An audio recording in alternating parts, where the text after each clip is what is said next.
Hello, neighbor. I'm so glad you're here again.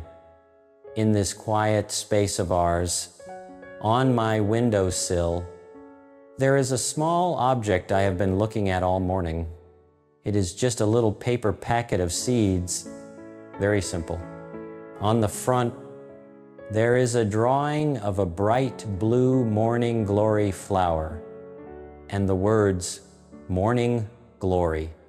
Inside, if I shake it gently, I can hear the faint, rustling sound of the tiny seeds moving about by itself.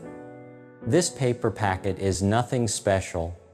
The seeds inside, they are just tiny black specks, dry and dormant. They do not look alive at all. This is what I have. A few seeds, a bit of soil in a pot, some water, and the sunlight that comes through this window, a very modest collection. And it makes me think about a saying, a very important one. It's not so much what we have in this life that matters, it's what we do with what we have. When we hear the phrase, what we have, our minds often immediately go to the things we can measure: money, houses, cars, or more obvious things like talents.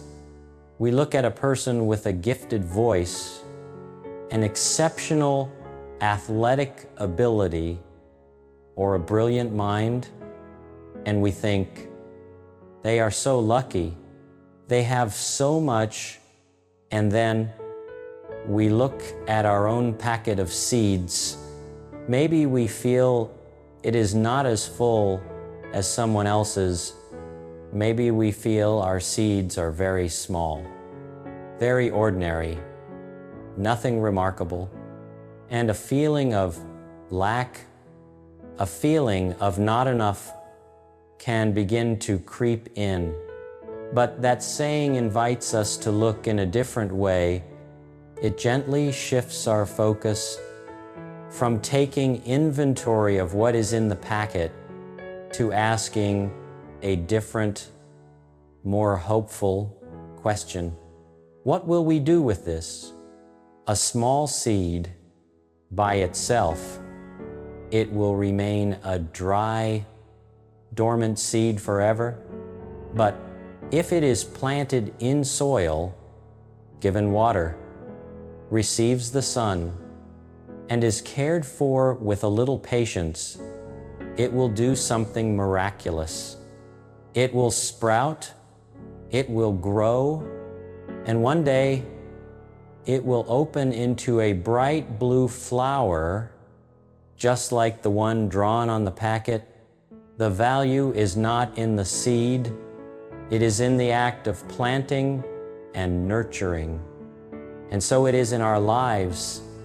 What we have is not just about talents or possessions. It is so much more complex and deep.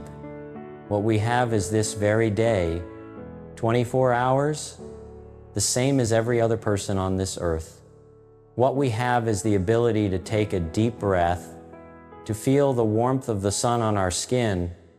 What we have are our memories, both the happy ones and the sad ones, and just as importantly, what we have also includes our limitations, our fears, our weaknesses, the scars from the times we have fallen. All of those things, they are the seeds in each person's packet. And the question is always, what will we do with them? I think of a man named Arthur, who lived in a small apartment building in Reading, Pennsylvania. Mr. Arthur did not have much. His apartment was just one room overlooking a brick alley. He didn't have any special talents either. He was not an artist or a scholar. What he had was a very small balcony, just big enough for a pot or two, and he had a little bit of patience Around him, there were other balconies that were larger that got more sun, but they were often empty or just used to store old things. And this is what he did. A spring, he would use a little of his savings to buy a few small tomato plants. He planted them in pots on his tiny balcony. He cared for them every day. He watered them. He picked off the little green worms. He talked to them. By summertime, the plants began to bear fruit, plump, red tomatoes, shining in the sun. There weren't many, just enough for a few salads, but Mr. Arthur didn't keep them for himself. Each time a few tomatoes ripened, he would carefully pick them and place them in a small basket. Then he would take that basket and knock on his neighbors' doors. He gave them to the college student upstairs, who was always studying late and eating instant noodles. He gave them to the immigrant family at the end of the hall, who were still finding their way in a new country. He didn't say much. He would just smile and say, "From my garden. They're very fresh." The gift was not the tomatoes. The gift was the care, the connection with a tiny balcony and a little bit of patience. Mr. Arthur wove a web of kindness in his building. He used what he had to nurture a community. His actions quietly said to everyone, even in the smallest of spaces, we can grow something good. It was a deeply meaningful thing to do. Then I think of a woman named Eleanor. She lived in a small town near the Poconos. What she had was a very great sorrow. Many years before, she had lost her only daughter in an accident. That grief was like an endless winter in her heart. It froze her joy, her hope. For many years, she just lived with that sorrow. It was all she had. And then one day, she decided to do something with it. She knew the pain would never disappear completely, but perhaps it could be transformed. Perhaps the dry seed of her sorrow could grow a different kind of plant, a plant of empathy. She started by doing something very small. She went to the local library and offered to read to the children on Wednesday afternoons. What she had was a quiet, warm voice and a deep understanding of how precious every moment is. When she read, she didn't just read the words, she put her whole heart into them. She made the dragon's voice sound mighty. She made the fairy's whisper sound gentle. The children would sit around her, completely still, their eyes wide, lost in the world of the story. After the story was over, she would often stay. A few children would come up to her just to show her a picture they drew or to tell her about their dog. And she listened. She truly listened. She looked them in the eye and made them feel that their story was the most important thing in the world at that moment. She was not only giving, she was also receiving the children's innocence, their laughter, their trust. They were like warm rays of sun, slowly melting the winter in her heart. Eleanor did not get over her grief. She learned to carry it with her, and she transformed it into a source of tenderness and compassion. She used what she had, even if it was a broken heart, to bring joy and comfort to young souls. She made her own loss a gift to her community. We so often think that we must wait until we have enough before we can give. Wait until we have enough money, enough time, enough confidence, Enough perfection, but this saying teaches us the opposite, that we can begin right now with exactly what we have right here in this moment. What you have might be the ability to listen in a noisy world where everyone wants to be heard. A person who can truly listen is a priceless gift. You may not be able to solve your friend's problem, but for you to sit down, turn off your phone, look them in the eye, and give them your full, undivided attention as they speak, that is a powerfully healing act. You are using your silence and your patience to create a safe space for another person. What you have might be a genuine smile. You may not know the story of the cashier at the grocery store who looks tired and sad, but your warm smile and your sincere thank you might be the only bit of sunshine in their cloudy day. You are using your small kindness to make a stranger feel seen. What you have might be the ability to make a very good chicken soup. It may not be a talent to perform on a stage, but a bowl of hot chicken soup that you bring to a neighbor who has a cold, it doesn't just nourish their body, it nourishes their soul. It tells them that someone is thinking of them. You are using your skill in the kitchen to offer care. What you have might be a mistake from your past, a mistake from which you learned a great deal. By itself, it is just a painful memory. But when you share your story with someone else who is walking a similar path, that mistake becomes a lighthouse. It is no longer a symbol of failure. It becomes a symbol of resilience and hope. You are using your own imperfection to help someone else feel less alone. I think of Mr. Shen, an old neighbor of mine.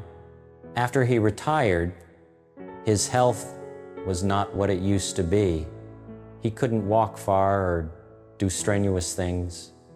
What he had seemed to be limitations, he had a lot of free time, a slow-moving body, and an old armchair on his porch. And this is what he did.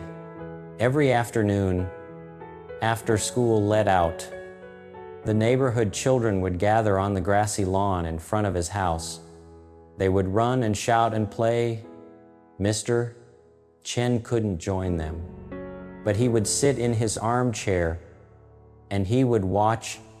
He would smile when a child scored a goal in their imaginary soccer game. He would give a little nod of sympathy when another one fell. Gradually, his porch became a destination.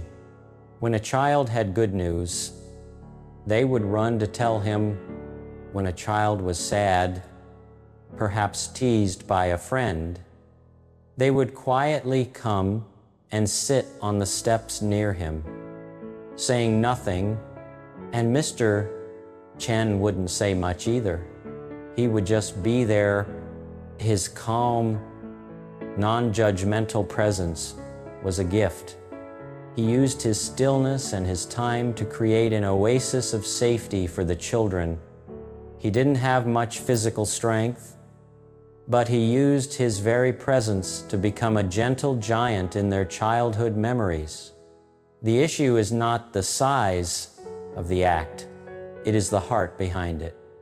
A person can donate $1 million to a charity. That is a wonderful thing, but a college student with very little money, who spends a few hours each week reading to the elderly in a nursing home, that act is of no less value. Both are doing something with what they have. Comparing our packet of seeds to someone else's is a trap. It leads only to envy or to feelings of inadequacy. There will always be people who have more, and there will always be people who have less Our journey is not about collecting the most seeds for our packet. It is about having the courage to open our packet each day, to look at what's inside, and to ask, today, what good thing can I create with this? Maybe the answer is just, today, I will use my hands to clean my home, to create a peaceful space for my family.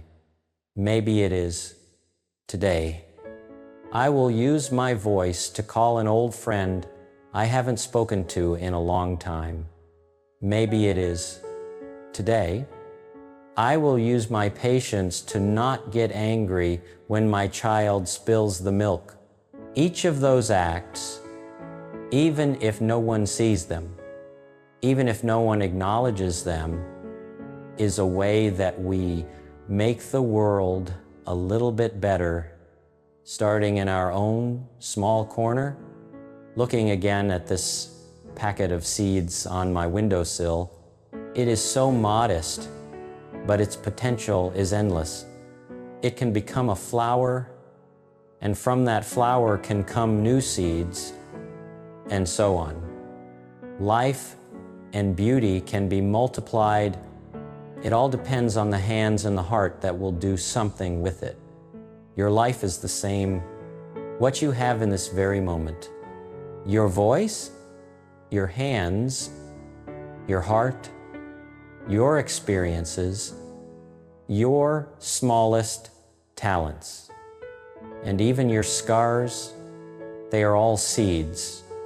And every day you have the chance to be a gardener of life, to use those seeds, not to create a perfect garden for display, but to cultivate moments of connection, of kindness, of comfort, and of love.